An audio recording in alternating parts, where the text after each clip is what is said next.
பிஸ்மில்லாஹிர்ரஹ்மானிர்ரஹீம். இயற்கையின் சீற்றங்களும் சமூக பொருளாதார தாக்கங்களும்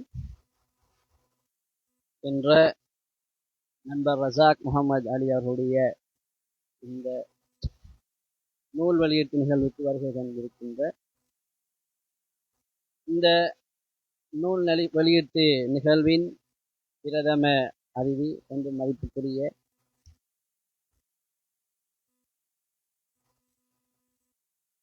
தென்கிழக்கு பல்கலைக்கழகத்தின்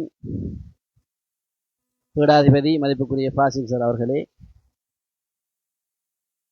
ஓய்வு பெற்ற சிரேஷ்ட போலீஸ் அத்தியட்சகர் என்று மதிப்புக்குரிய நவாஸ் சார் அவர்களே, என்னுடைய ஆசான் இந்த நூல் ஆய்வுரையை நிகழ்த்திய மதிப்புக்குரிய சார் தென்கிழக்கு பல்கலைக்கழக தமிழ்துறை விரிவுரையாளர் அப்துல் ரசாக் சார் அவர்களே, இங்கு வந்திருக்கின்ற ஏனைய அதிதிகளே, நூலாசிரியரின் குடும்பத்தினரே, அனைவருக்கும் அஸ்ஸலாமு அலைக்கும் வரஹ்மத்துல்லாஹி வபரகாத்துஹு.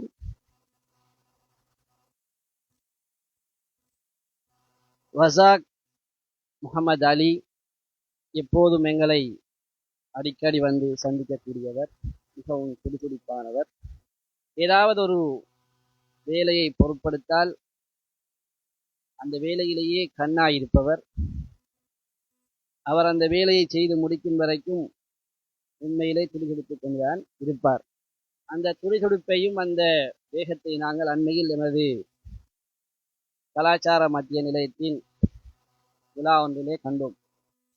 காலையிலே பொழுது விடிந்ததும் அப்போது கூட அந்த விழாவுக்கான நூல் அதனுடைய ஆரம்ப கட்ட வேலைகள் நடந்து கொண்டிருந்தன. பின்னேறம் அது நூலாக எங்கள் கைகளில் கிடைக்க வேண்டும். சாதாரணமாக ஒரு நூல் வர வேண்டும் என்றால், வெளிவர வேண்டும் என்றால் அதுக்கு எவ்வளவோ வேலைகள் இருக்கிறது. 2-3 நாட்களுக்கு முன்னர் அதனை எல்லாம் செய்து முடித்து பிரசில் ஏறி இறங்கி கையில் எடுத்து வைத்திருக்க வேண்டும். ஆனால் 4 மணியான அந்த நியமிக்கப்பட்ட நேரத்திலே நடக்கவிருந்த அந்த நிகழ்வுக்காக 3:45 மணி வரைக்கும் போராடி அந்த நூலை அவர் கொண்டு வந்திருந்தார்.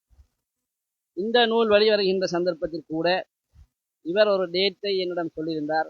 நான் சொன்னேன், அது சாத்தியமில்லை, கொஞ்சம் காலம் எடுக்கும் போலிருக்கிறது, இன்ஷா அல்லாஹ் பார்ப்போம் என்றிருந்தேன். முந்த நாள் வந்து புத்தகமெல்லாம் வந்து விட்டது போன்றும் இந்த அரங்கை எவ்வாறு இருக்கும் என்பதை அவ்வாறு கற்பனையில் சொல்லிக் கொண்டிருந்தார். நான் அவரது முகத்தை பார்த்து யோசித்துக் கொண்டிருந்தேன். எல்லாம் சரி, நீங்க சின்ன டேட்டுக்கும் டைமுக்கும் இந்த ஃபங்க்ஷன் நடக்கணும், எனக்கு அதான் யோசனையா இருக்கேன். அது வரைக்கும் இந்த நூலுடைய முக்கியமான அச்சுவாகனம் தயாராக இருந்தது, நூல் தயாராக இருக்கவில்லை. அவரோடு இருந்தார். மிக குறுகிய காலத்திலே இந்த நூலை தயார் செய்து எவ்வாறாவது இதனை வெளியிட வேண்டும் என்பதுதான் அவருடைய அவாவாக இருந்தது.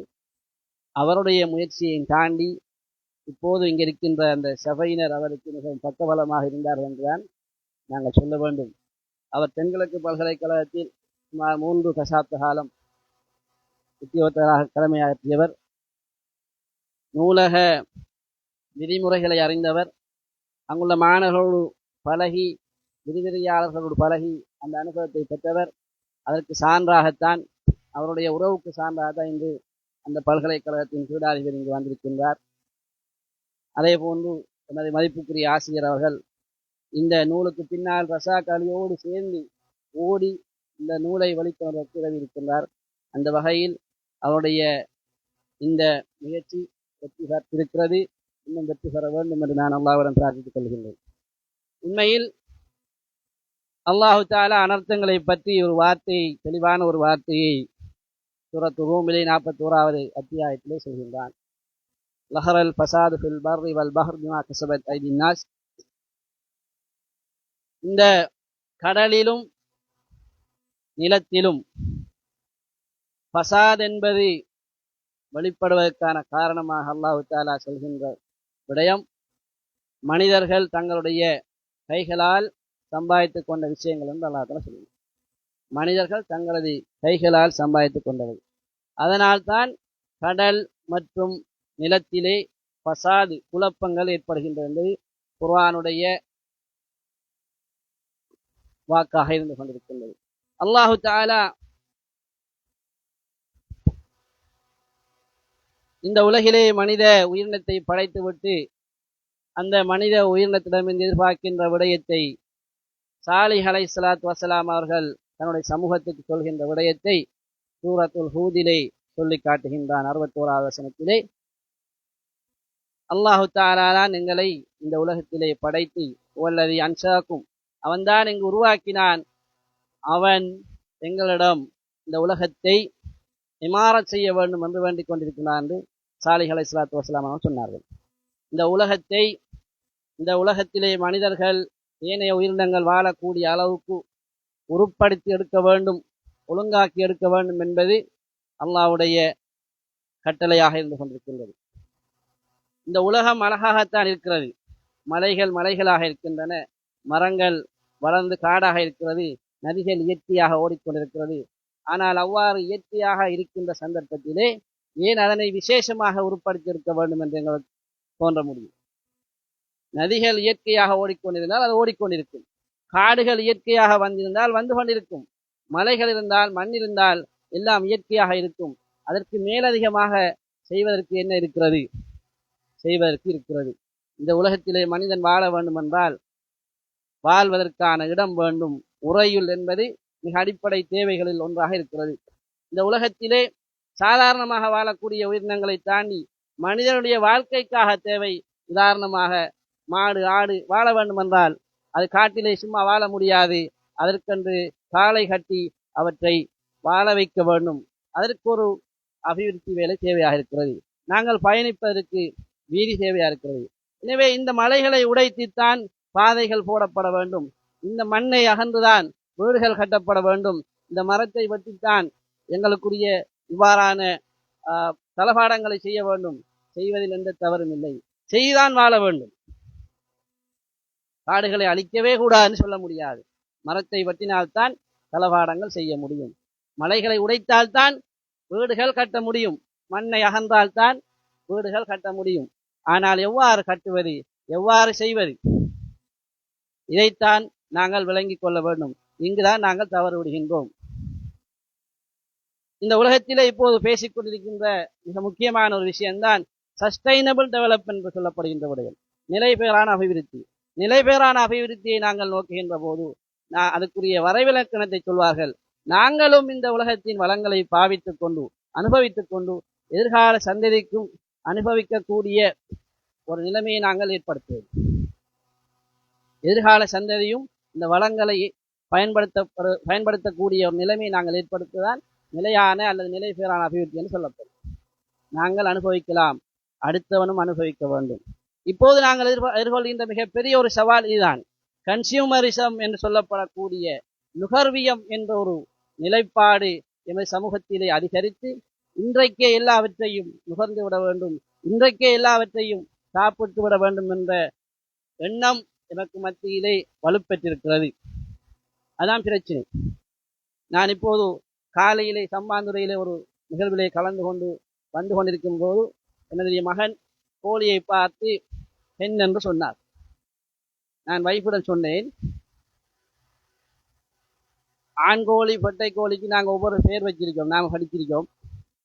ஆனா புதுசா ஒரு கோழியை கோழிக்கு புதுசா ஒரு பேரை வச்சு பழக்கிருக்கோமே இப்ப ஜெனரேஷனுக்கு, சிக்கன் என்று சொல்லி.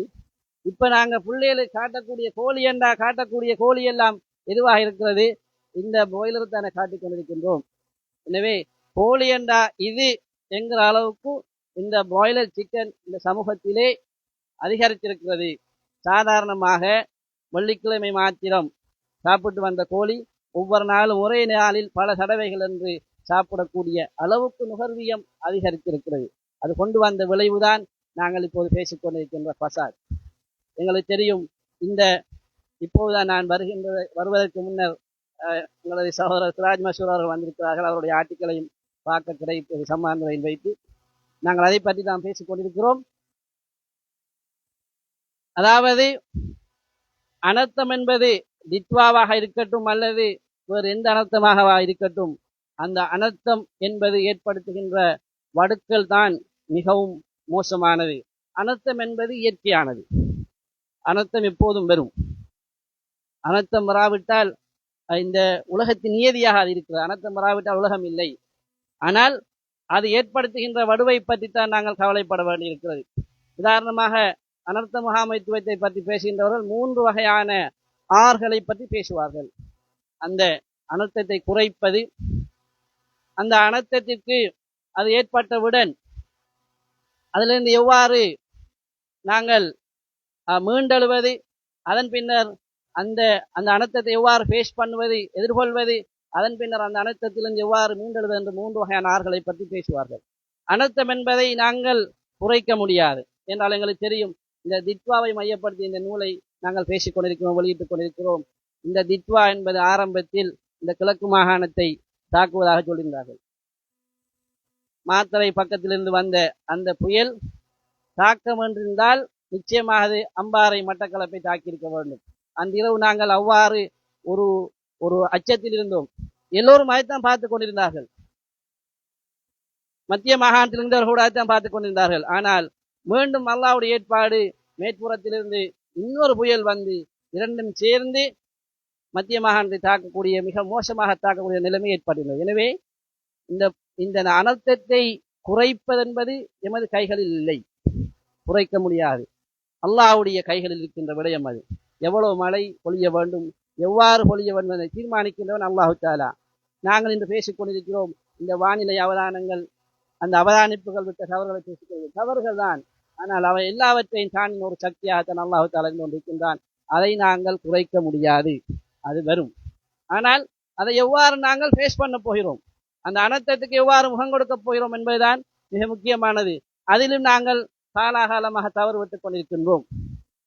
உதாரணமாக இலங்கையை பொறுத்தவரையில் அனர்த்தத்துக்கு உட்படக்கூடிய நாடுகள் வரிசையிலே முதல் 10 இடங்களிலே அது இருக்கின்றது. 2017 ஆண்டை பொறுத்தவரையில் அது 2ஆம் இடத்தில் இருந்தது. இப்போது நான் நினைக்கிறேன் 1ஆம் இடத்துக்கும் வந்திருக்க முடியும். இனிவரும் காலங்களில் இன்னும் வர முடியும். எங்களுக்கு தெரியும், கடந்த ஆண்டுக்கு முந்தைய ஆண்டு ஒரே வருடத்தில் நாங்கள் 2 வகையான அனர்த்தங்களை அதற்கு முகம் கொடுத்திருந்தோம். எனவே அனர்த்தம் பெறும், அனர்த்தத்தினால் பாதிக்கப்பட போகிறோம், அதை எவ்வாறு ஃபேஸ் பண்ண போகிறோம் என்பதை நாங்கள் கவனமாக இருக்க வேண்டும். அனர்த்தத்துக்கு பிந்திய செயற்பாடுகள் எவ்வாறு இருக்க போகிறது, அதனை நாங்கள் சிந்திக்க வேண்டியிருக்கிறது. சகோதரர்களே, உண்மையில் இந்த நூலானது இந்த தித்வா பேரழிவு ஏற்படுத்திய சமூக பொருளாதார தாக்கங்களை பற்றி கூறுகிறது என்றால், அதையும் தாண்டி ஒரு தாக்கத்தை நாங்கள் பேச வேண்டியிருக்கிறது. அதுதான் உளவியல் ரீதியான தாக்கம். இந்த தித்வா மட்டுமல்ல, ஒரு அனர்த்தம் ஏற்பட்டால் எவ்வாறான தாக்கத்தை அதை ஏற்படுத்தக்கூடும். உதாரணமாக, ஒரு பாடசாலை மாணவன், ஒரு பல்கலைக்கழக மாணவி தன்னுடைய பாடசாலை காலத்திலே இருந்து சேர்த்து வைத்த அந்த சர்டிபிகேட்ஸ் அனைத்தும் ஒரு மண் சரிவிலே போயிருந்தால் அந்த பிள்ளை எவ்வாறு ஒரு நேர்முக பரீட்சைக்கு செல்வது? ஓலெவல் சர்டிபிகேட், ஏலெவல் சர்டிபிகேட் எடுக்க முடியும். அது நாங்கள் கொப்பியை ரிக்வெஸ்ட் பண்ணால் அது கிடைக்கும். பேர்த் சர்டிபிகேட் கிடைக்கும், மேரேஜ் சர்டிபிகேட்டும் கிடைக்கும். ஆனால் கல்வி சார்ந்த ஒரு சர்டிபிகேட்டை ஒரு பிள்ளை எவ்வாறு மீள பெற்றுக் கொள்வது சாத்தியமாக இருக்குமா என்றால் நிச்சயமாக சாத்தியம் இல்லாமல் தான் இருக்கும். எனவே ஒரு சாதாரணமான ஒரு விஷயமாக நாங்கள் பார்க்கின்ற ஒரு விடயம், ஒரு பிள்ளையுடைய கல்வி அடைவுகள் மண்ணுக்குள்ளே புதைந்து போகின்றது. ஒரு பரம்பரையின் கல்வி அடைவுகள் மண்ணுக்குள்ளே புதைந்து போகின்றது. ஒரு அழிவு ஏற்படுகின்ற போது மொத்த பொருளாதாரம் அழியுமாக இருந்தால் உளவியல் ரீதியாக அந்த சமூகம் மீண்டெழுவதற்கு எவ்வளவு காலம் எடுக்கும் என்பதை நாங்கள் சிந்திக்க வேண்டும். நாங்கள் அழிவுகளை பற்றி பேசிக் கொண்டிருக்கிறோம். கடந்த காலத்திலே இந்த தித்வாவை பற்றி பேசிக் கொண்டிருக்கிறோம். இன்று நேற்று பெய்த மழையின் காரணமாக இப்போது எமது பிரதேசத்தில் எவ்வளவு அழிவுகள் வந்து கொண்டிருக்கின்றன, அதை நாங்கள் யோசிக்க வேண்டும். நாங்கள் முழு இலங்கையை பற்றி பேச தேவையில்லை. நாங்கள் சாதாரணமாக நாங்கள் இருக்கின்ற அக்கறை பற்றி பேச வேண்டும். அதில் இருக்கின்ற மனிதர்கள் செய்த பசாதுகளை பற்றி பேச வேண்டும். முறையற்ற அபிவிருத்திகள், திட்டமிடப்படாத கட்டுமானங்கள், திட்டமிடப்படாத எண்ணங்கள் காரணமாக, அந்த கட்டுமானங்கள் காரணமாக எமது ஊர் எவ்வாறான அனர்த்தங்களுக்கு முகம் கொடுத்துக் கொண்டிருக்கிறது. சகோதரர்களே, நான் என்ற சிந்தனை, நான் மட்டும் வாழ வேண்டும் என்ற சிந்தனை இன்று வாழ்ந்தால் காணும் என்ற சிந்தனை தான் இந்த அழிவுகளுக்கு முக்கியமான காரணமாக இருக்கிறது. எனவே நாங்கள் அழிவுகளை பற்றி பேசுவதோடு மாத்திரமில்லாமல் நான் அழிவை தடுப்பதற்கு எவ்வாறான பங்களிப்புகளை செய்ய முடியும், எவ்வாறு நான் செயற்பட வேண்டும் என்பதை பற்றி நாங்கள் சிந்திக்க வேண்டும். சகோதரர் ரசாக் அலி அவர்களுடைய இந்த நூல் அதை பேசுகின்றது. எவ்வாறான அழிவுகளை நாங்கள் சந்தித்தோம், நாங்கள் எவ்வாறு அதிலிருந்து மீண்டெழ வேண்டும், எவ்வாறு நாங்கள் எதிர்காலத்தை கட்டியமைக்க வேண்டும், உதவி என்று எம்மிடம் வருபவர்கள் எங்களை எவ்வாறெல்லாம் நசுக்க முடியும் என்பதை அவர் பேசுகின்றார். உதாரணமாக அல் ஃபக்ரு குஃப்ருன் என்று ஸல்லல்லாஹு அலைஹி வஸல்லம் அவர்கள் இரண்டே இரண்டு சொற்களில் ஒரு ஹதீஸை சொன்னார்கள்.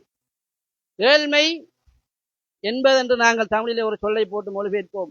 ஏழ்மை என்பது இறை நிராகரிப்பாகும். ஒருவரிடம் ஏழ்மை வந்துவிட்டால் இறை நிராகரிப்பும் வந்துவிடும் என்று எத்தனையோ வகையான வியாக்கியானங்களை சொல்ல முடியும். உதாரணமாக ஒரு கணவனை இழந்த ஒரு குடும்பம் ஒரு வகையான அனர்த்தத்துக்கு உட்பட்டால், அந்த வீடு இழந்தால் அல்லது பொருளாதாரம் இழந்தால் அங்கு வரக்கூடிய உதவிகள் எவ்வாறான விளைவுகளை கொண்டு வரும் என்பதை நாங்கள் யோசித்து பார்க்க வேண்டும். உளவியல் ரீதியாக மாத்திரமல்ல, பொருளாதார ரீதியாக மாத்திரமல்ல, மார்க்க ரீதியாக, ஆன்மீக ரீதியாக, சுகாதார ரீதியாக எவ்வாறான தாக்கங்களை அது ஏற்படுத்தும் என்பதை நாங்கள் யோசித்துக் கொள்ள வேண்டும். எனவே அனர்த்தம் இயற்கையானதல்ல, அனர்த்தம் என்பது செயற்கையானது. நாங்கள் செய்கின்ற பிழைகள், நாங்கள் போடுகின்ற குப்பைகள், நாங்கள் நிரப்புகின்ற வளவுகள், நாங்கள் கட்டுகின்ற மதில்கள், நாங்கள் உடைக்கின்ற கான்கள், வெட்டி போடுகின்ற மரங்கள், அவை அனைத்தும் தான் அனர்த்தம். நான் செய்கின்ற ஒரு சிறிய வேலை, இன்னொரு பிழையான வேலை ஒரு குடும்பத்தை, ஒரு சமூகத்தை அளிக்கும் என்றால் அது மிகப்பெரிய ஒரு பாவமாக மாறும். அல்லாஹ் தஆலா அந்த நிலைமைகள் எங்களை பாதுகாக்க வேண்டும். நண்பர் ரஸாக் முகமது அலி அவர்கள் ஒரு வகையான உத்வேகத்தோடு இந்த சமூகத்துக்கு ஒரு செய்தியை சொல்கின்றார். சிறியதொரு ஆரம்பமாக இருந்தாலும் இந்த சமூகம் சிந்திப்பதற்கான ஒரு வாய்ப்பை, சந்தர்ப்பத்தை அவர்கள் ஏற்படுத்தியிருக்கிறார்கள். அல்லாஹ் தஆலா அவருக்கு அருள் பாலிக்க வேண்டும். இந்த நூல் முதற்கொண்டு சிந்தனையை நாங்கள் கூறாக்கி நாங்கள் எவ்வாறான அமைப்பில் நமது செயற்பாடுகளை மாற்றிக்கொள்ள வேண்டும் என்ற செய்தியை அது சொல்கின்றது. அல்லாஹ் தஆலா எங்களுடைய அனைவருடைய நல்லமல்களையும் பொருந்திக் கொள்வானாக. வாஹிர் தாவானா அல்ஹம்துலில்லாஹி ரப்பில் ஆலமீன். அஸ்ஸலாமு அலைக்கும் வரஹ்மத்துல்லாஹி.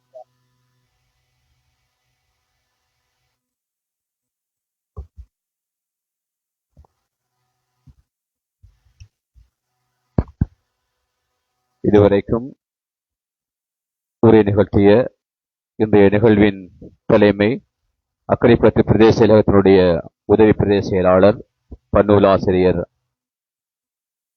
அஷேக் சட்டத்தரணி வை ராசித் யஹ்யா அவர்களுக்கு நன்றிகளை தெரிவித்துக் கொண்டு